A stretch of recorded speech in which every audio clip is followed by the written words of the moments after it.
Attention, ce film n'est pas un film sur le Pastafarims. Merci de votre compréhension.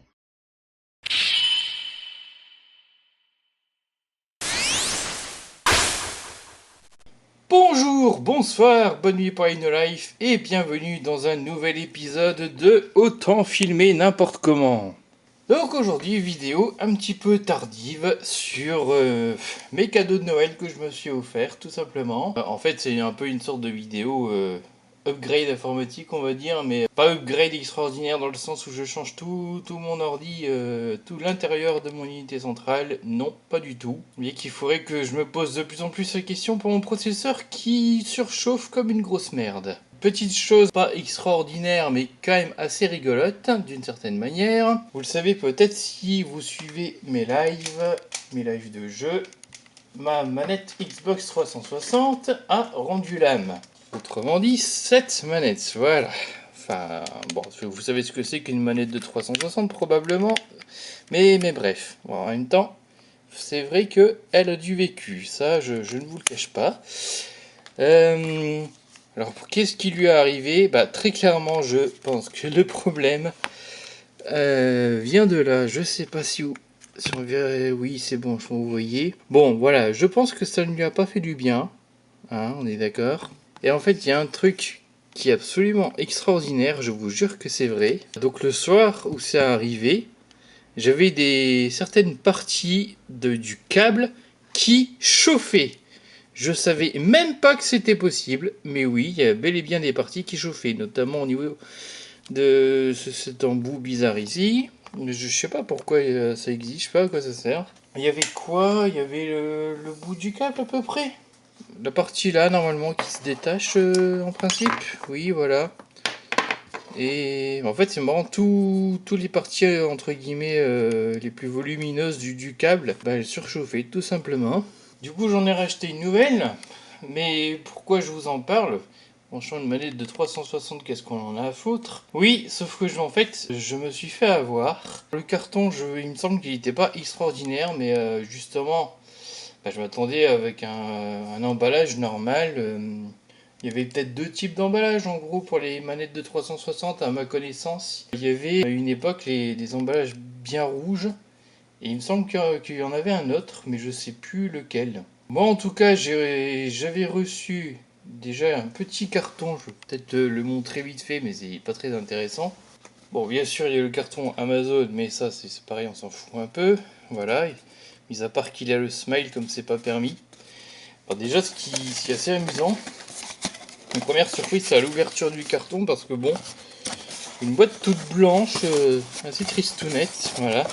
Déjà je me demandais mais qu'est-ce que c'est que ce truc? Ça, c'est un carton d'emballage de Xbox, enfin de manette de Xbox. Genre.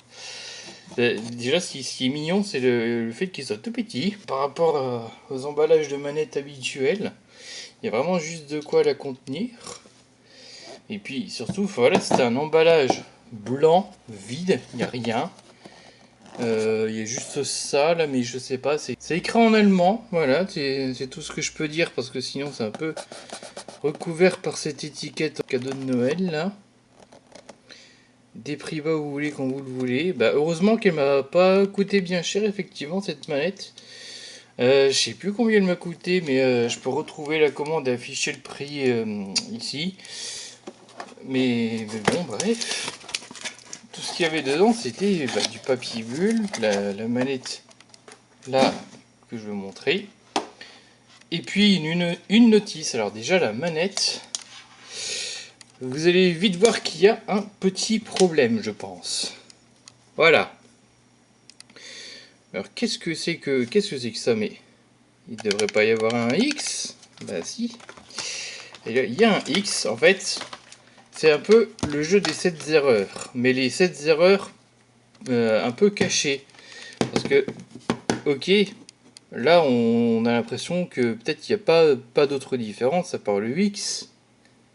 Mais détrompez-vous. Évidemment, donc il n'y a pas le logo, mais aussi en fait, ce qui est assez important, c'est le bruit des boutons. Ouais, je vais faire le comparatif. En fait, à chaque fois, les boutons de cette fausse manette donc sont bien plus bruyants. Bon, le stick... Ah si, même le stick... hein. Ah, quoique. Quoique. D'ailleurs, je sais pas si vous voyez bien, mais il y a 4 petits points là sur la manette. Et je crois pas que ça y était à l'origine, ça. En tout cas, c'est sûr que vu l'état du joystick, ça va pas y être. Mais regardez, même sur le droite, il n'y a rien. Est-ce qu'il y en a? Oui, sur le droite de celle-là, il y a effectivement les 4 petits trucs. Bon, après voilà, c'est à peu près pareil. Mais avec jamais les mêmes bruits. Voilà. Ici, c'est toujours plus discret sur la vraie. Et alors surtout, c'est les boutons colorés là, effectivement. Eux, alors non seulement ils font plus de bruit, en tout cas pas le même bruit, mais même c'est plus désagréable ça. Mais en plus de ça, je pense pas que ça se verra. Mais pourtant, il y a un truc, je sais pas, il y a un truc qui va pas avec l'enfoncement des boutons avec la fausse parce que, en fait, quand on appuie dessus, notre doigt il se frotte sur le plastique noir de la manette et c'est vraiment pas agréable. Chose qui n'arrive pas ici. Parce que je pense que les boutons s'enfoncent plus en fait sur la fausse, mais j'ai pas l'impression que ce soit probant visuellement en fait. Enfin, je sais pas, il y a un truc qui fait qu'on se râpe un peu le doigt quand on appuie sur les boutons ici. Je sais pas pourquoi, je saurais pas expliquer. Je n'ai aucune idée d'où ça vient, finalement. Ah si. Sur le X, je sais pas, alors, ça c'est pareil, je sais pas si vous arriverez à le voir, mais ouais, on voit que le X est bien plus enfoncé sur la fausse que sur la vraie. Déjà là, il est pas mal, mais voilà, même si on frotte le doigt, on le frotte vraiment sur le bouton bleu et pas sur le plastique noir à côté. Donc, ouais, si vraiment on l'enfonce comme ça avec l'index, regardez, là même c'est encore pire. Je rentre le bouton dans le noir là, c'est n'importe quoi. Voilà aussi, remarque si j'insiste. Bon, je suis pas sûr, mais c'est vraiment une histoire d'enfoncement des boutons. Alors après, bah, les boutons comme ça, les RB, les trucs. Ouais. Ah, même là, ils sont bruyants, remarque. Après, les gâchettes, je sais pas, pour moi, c'est les mêmes. Et en jeu, je sens pas de différence, franchement. Voilà. Et à l'arrière, il devrait y avoir une espèce d'autocollant, enfin, voilà, qui est ici, mais qui n'y a pas ici. Voilà. Tiens, du coup, et ça veut dire que il y a de toute façon une vis cachée aussi sur celle-là, ou je sais pas, tiens. Et puis autre chose, au niveau du câble, cette manette-là, normalement, ne devrait marcher que sur PC, puisque, regardez. Alors déjà, il devrait y avoir une gaine à peu près ici, là, elle est absente. Il y en a une ici, mais elle est quand même plus petite. Et donc, là, ça devrait être celle où on peut détacher le bout pour brancher la connectique 360, mais là, on peut pas, donc c'est une manette qui marche que sur PC, normalement. Et là c'est pareil, je crois. Où est l'autre embout là? Il est où? Enfin voilà, on a vraiment un truc beaucoup plus petit là, beaucoup plus petit là. Bon là, ouais, il y a une petite différence. Le machin qui est pas placé au même endroit, mais enfin. Heureusement, cette manette est vraiment détectée comme une manette de Xbox 360. Donc au moins ça ne pose pas de problème en jeu pour vraiment ceux qui détectent le mapping des manettes. Donc dans le jeu, ça va bien afficher les boutons de la manette Xbox. Donc ça, au moins, il n'y a pas de souci. Voilà, elle est moins agréable à utiliser qu'une vraie, évidemment. Mais bon, ça aurait pu être pire. Après, quand même, je pense que, enfin, oui, c'est une arnaque dans le sens où sur le site, On avait la photo d'une vraie manette. Enfin, on avait la photo d'une vraie manette, mais il me semble que j'étais retourné voir sur le site, sur la page là de la commande, et que la photo du coup de la vraie manette là a été remplacée par ça, il me semble. Après que j'ai commandé. C'est intéressant. J'ai acheté, en tout cas à moins de 30 euros, ça c'est sûr. 20 euros de toute façon, j'ai mis le prix, je peux le remettre à l'écran. Et je me disais, bah oui, c'est tout à fait le prix que devrait coûter une manette de 360 aujourd'hui. Parce que la vraie, en 2014, j'avais acheté 30 euros. Bon, depuis la Xbox One, elle est sortie. Depuis, il y a même la nouvelle Xbox One Series X, mes couilles, ils ont vraiment des noms de merde chez Xbox pour nommer les consoles, qui vient de sortir. Donc, une manette 360 câblée, je précise, pas une sans fil, ça devrait plus coûter grand chose aujourd'hui. Donc, j'ai acheté à un certain prix, mais pour le prix là, je pense que j'aurais pu avoir une vraie quand même. Hein. Donc, voilà, ne l'achetez pas parce que c'est un peu n'importe quoi. Tiens, il y a un autre truc à comparer. Ce serait quand on branche la manette, vous savez, il y a toujours les petits machins verts, les petites lumières vertes. Vous allez voir, c'est moins éclairé ici. Je vais essayer de brancher les deux en même temps, mais je vais faire ça vite fait, précisément parce que je le rappelle, les câbles de cette manette là chauffent et ben ça craint. Je sais pas ce qui peut se passer, mais ça craint en tout cas, donc on va pas. Voilà. C'est pour ça que je vais pas faire ça longtemps, que je vais essayer de montrer vraiment vite fait. Ah bah ça veut même plus se mettre, tiens. Elle déconne, par contre ça commence déjà à tiédir, donc je sens que je vais abandonner tout simplement. Enfin en tout cas, c'est l'éclairage est plus faible ici, tout simplement. C'était pour vous montrer une manette de contrefaçon. Ça vaut pas le coup de l'acheter, je devrais avoir la même en vrai pour le même prix aujourd'hui. Bon, en même temps, je sais pas, ça doit commencer à être un peu difficile à trouver, hein, vu que cette manette a 2 générations de consoles aujourd'hui. C'est vrai, j'avais oublié, c'est le manuel, c'est absolument ridicule qu'ils m'ont refilé, voilà, avec la manette. Donc elle est en anglais et en chinois, je suppose.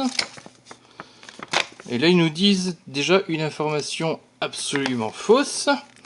Voilà, en disant que ce produit est compatible avec Xbox 360 et Windows XP. Alors non, certainement pas pour 360. Et c'est rigolo qu'il s'arrête à XP au passage. Le contenu, une manette et un manuel, oui. Exactement. Bon après, pas grand chose à dire. Je vois pas bien sur la photo s'il y a le logo X. Non, il n'y a pas le logo X, donc au moins ils ont eu cette honnêteté là de ne pas le mettre. Connect the controller to the PC, bon ça c'est assez évident je pense. Alors oui, par contre effectivement sur Windows XP faut choper un driver, la manette sera pas reconnue automatiquement. En tout cas pas comme une manette de 360, ça c'est sûr. Mais c'est vrai qu'il y avait un petit setup pour XP. Alors ça c'est drôle, c'est à la fin, c'est alors qu'on est sous PC, le Turn on your console on, excellent. Bon bref, c'était le manuel très feuille de PQ. Donc bref, mon deuxième cadeau, eh bien c'est simple, c'est, je sais pas si vous verrez bien, voilà. Alors qu'est-ce que c'est que ça? Eh ben c'est on va dire un dock, voilà, pour foutre des disques durs internes dessus, disques durs et SSD. En fait, qu'est-ce qui se passe? J'ai toujours besoin à un moment donné de nouveaux disques durs. Enfin, disons que là, avec mon ordi de 2019, il n'y en avait qu'un seul de 2 Teraoctets, ce qui est pas mal, effectivement. Mais c'est embêtant parce que sur mon ordi de 2013, j'en avais un disque dur pour les programmes et un pour les documents, parce que j'avais surtout besoin de place en réalité. Et puis la rebelote, notamment à cause des jeux qui pèsent des tonnes et des tonnes de gigas. Voilà. Et puis en plus de ça, il y a autre chose, c'est que jusqu'à présent, j'ai toujours archivé mes données, par exemple mes projets vidéo, une fois terminé, uploadé sur YouTube, tout ça, je sauvegardais ça sur des DVD vierges. Voilà. Mais ça commence à être casse-couille comme méthode. Surtout quand on a besoin d'aller chercher dans les archives pour retrouver le bon DVD, c'est une horreur absolue. Et puis j'ai un nombre incalculable de DVD comme ça, et même beaucoup de boîtes de DVD. Donc ça fait un moment que je songeais à une solution de remplacement plutôt que ça. Mais bon, je vais pas. Est-ce que j'allais m'improviser un NAS? Est-ce que j'allais faire ceci, cela? Enfin, bref. Et puis, j'ai découvert l'existence de ça, ce genre de truc. Et j'ai trouvé ça absolument génial parce que, on va dire, quelque part, c'est plus simple qu'un NAS. Un NAS, faut encore que je me prenne une tour.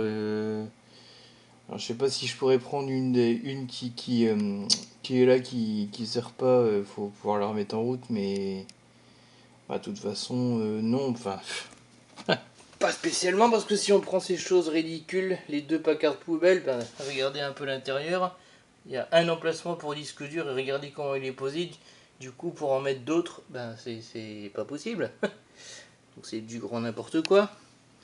Donc je vous rappelle, hein, ces deux ordi là, je les avais déjà montrés dans une vidéo précédente. Je reviens pas dessus. Il y a mon ordi de 2007, mais lui, bah, j'en sers. Enfin bref, il me faudrait encore brancher une tour, un ordi en plus. Enfin bref, puis il fallait mettre le NAS en place. Enfin voilà, j'ai découvert ça. Ça se branche en USB 3. Et bah, je trouve ça hyper pratique. Voilà.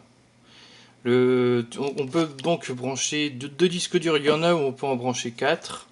Voilà, mais bah, ça coûte un peu plus cher forcément. On peut le mettre ça sur des PC, des Mac, Linux. De toute façon, en tout cas dans le poste de travail de Windows, tout ce que vous voyez finalement c'est le disque dur ou les disques durs que vous ajoutez. Mais il n'y a même pas... Ouais, j'ai même pas dû installer de pilote pour ça, de mémoire. Donc voilà, c'est assez standard comme truc. Donc voilà, on peut mettre les 2,5, les 3,5, donc aussi les disques durs d'ordi portable si vous voulez, et les SSD. Donc vous pouvez mettre ce que vous voulez comme storage quoi. Et aussi il y a une autre fonction, sachant que vous pouvez foutre deux disques durs, il y a une fonction clonage que normalement vous pouvez même déclencher quand l'ordi est éteint. Vous appuyez sur un bouton, je sais plus lequel là. Je vais le montrer en vrai de toute façon après. Et ça clone le premier disque dur qui est toujours celui du haut vers le deuxième, donc celui du bas. Mais bon, là pour l'instant j'ai pris qu'un seul disque dur, donc il n'y en a qu'un seul de branché. De toute façon, je vais montrer après. Bon, blablabla. Ok, voilà. Bon, du coup, hein, oui, ça veut dire pareil. Tout comme pour la manette, je vais pas faire de vrai unboxing maintenant parce que j'ai dû m'en servir assez rapidement, j'en avais besoin donc je n'ai pas attendu de faire cette vidéo. Voilà, station dock de disque dur de marque Sabrent, alors je connaissais même pas la marque mais bon. Bon en tout cas ça marche bien jusque là. Tiens c'est bizarre, la boîte me tutoie, c'est intéressant. Te permet d'accéder au disque dur du bureau ou d'ordinateur portable sans frustration d'assembler des clôtures de disque dur. Ouais, ça c'est vrai surtout pour les 2,5 logiquement. Ça aussi c'est justement, enfin, pas besoin d'ouvrir un ordi, de le démonter, ça c'est pareil, je l'ai fait 50 fois avec mon ordi de 2013, encore aujourd'hui là j'en peux plus. En fait vous allez voir, en insérant, alors c'est pas très bien traduit, 2,5/3,5 disque dur de SATA directement dans cette station de dock, ça y est, le truc repasse au vouvoiement, il a compris son erreur. Enfin moi ça me dérange pas, mais bon, c'est un peu étonnant. Vous pouvez rapidement accéder au contenu d'entraînement et transférer des dossiers. Bon, c'est du traduction automatique, ça, hein, clairement. Vous pouvez permuter le disque dur sans effort avec le support prêt à l'emploi. Les données de transfert rapide. Oh là là, putain, c'est dégueulasse par contre.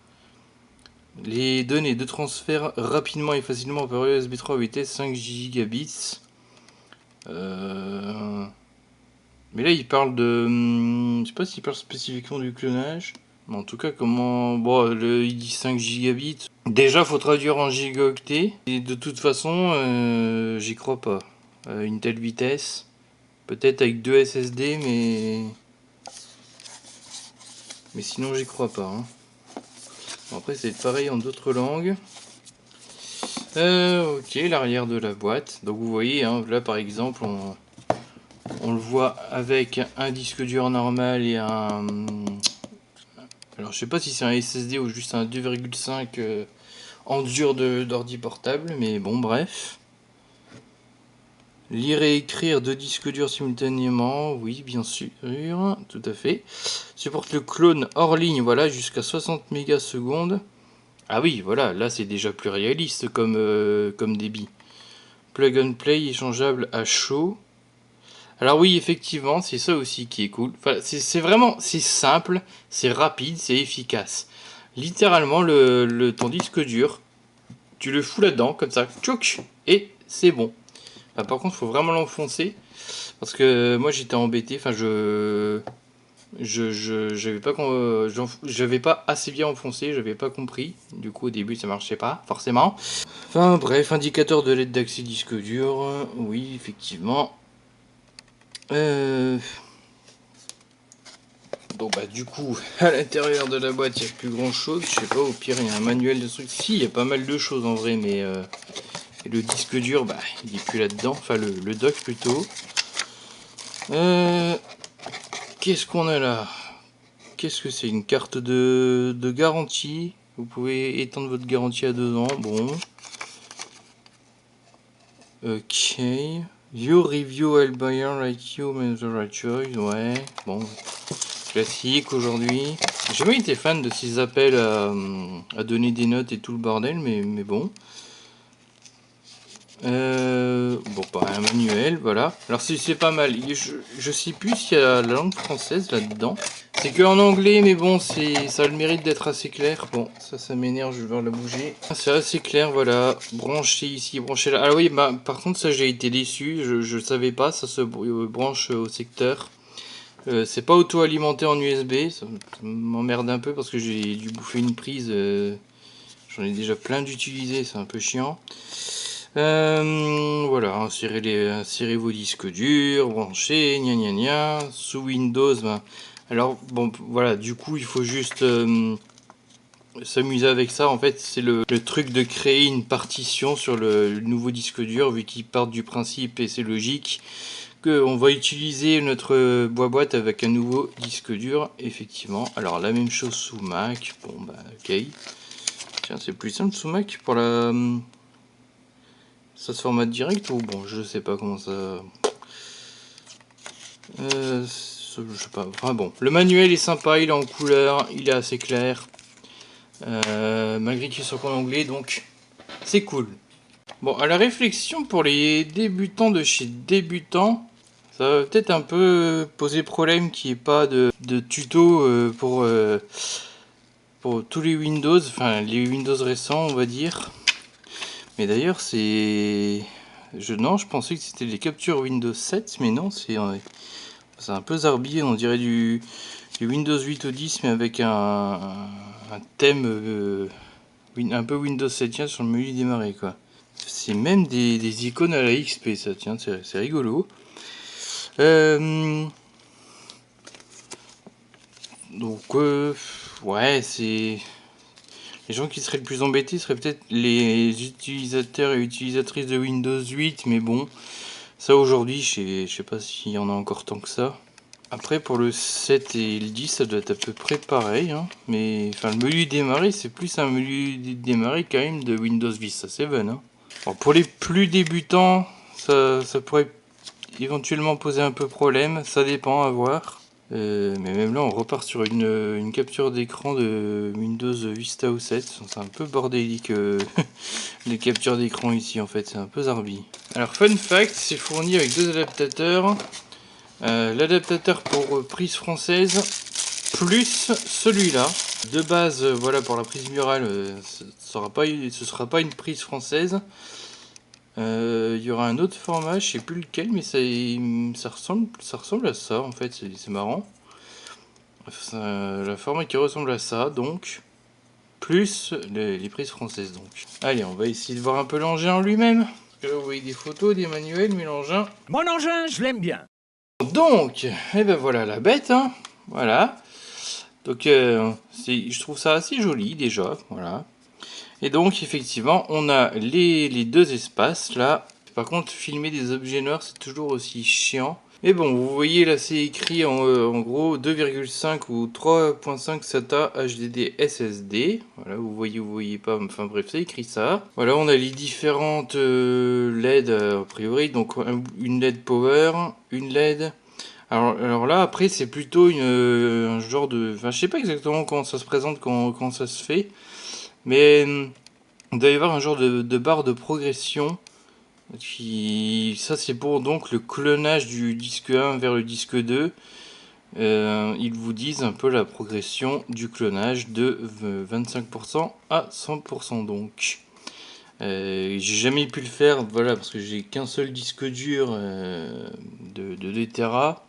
Hormis celui qu'il y a dans mon ordinateur, donc voilà. Ces disques durs d'archives, en vrai, il faut pouvoir en faire des doubles sauvegardes, mais ben, ça coûte double, du coup, évidemment.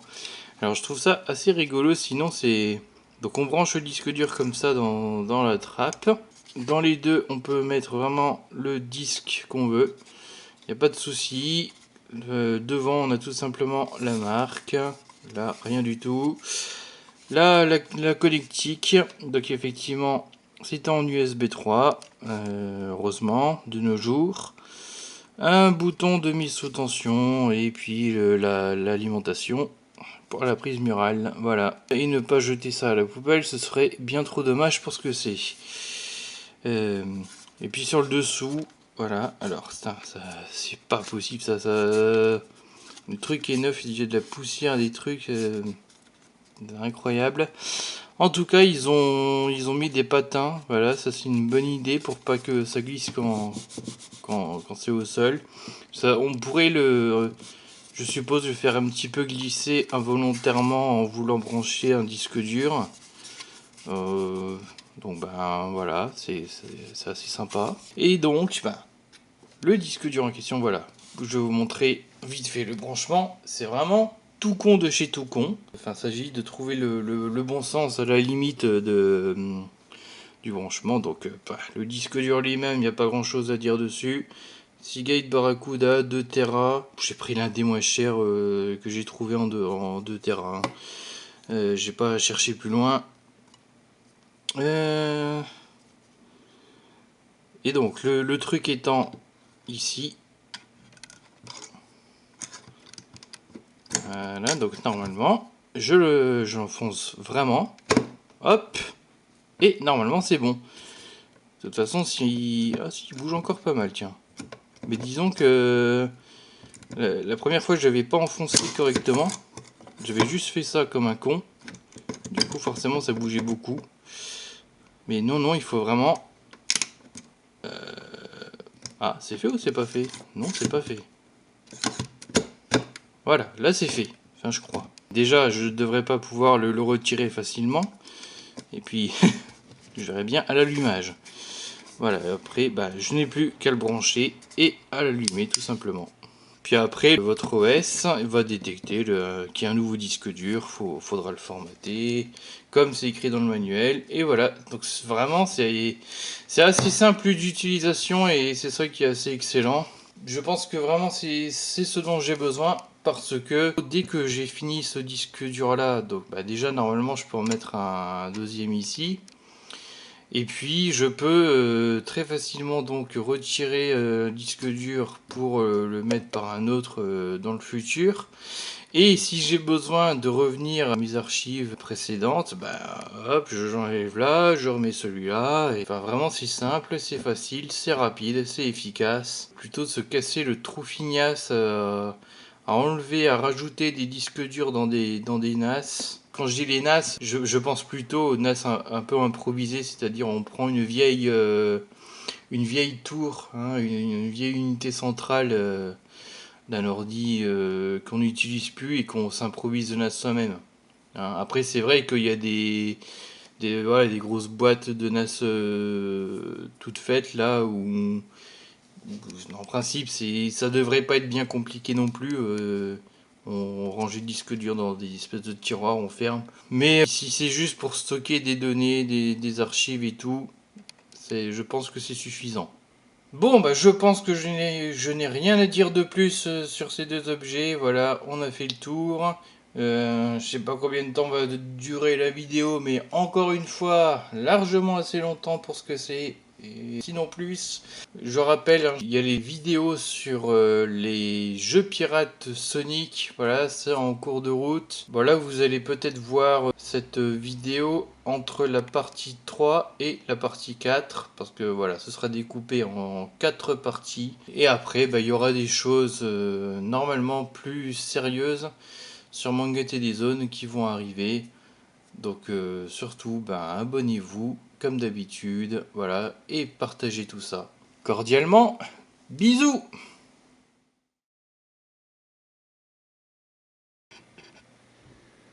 Putain, s'il y a bien une chose que je me suis pas acheté à Noël, c'est un trépied.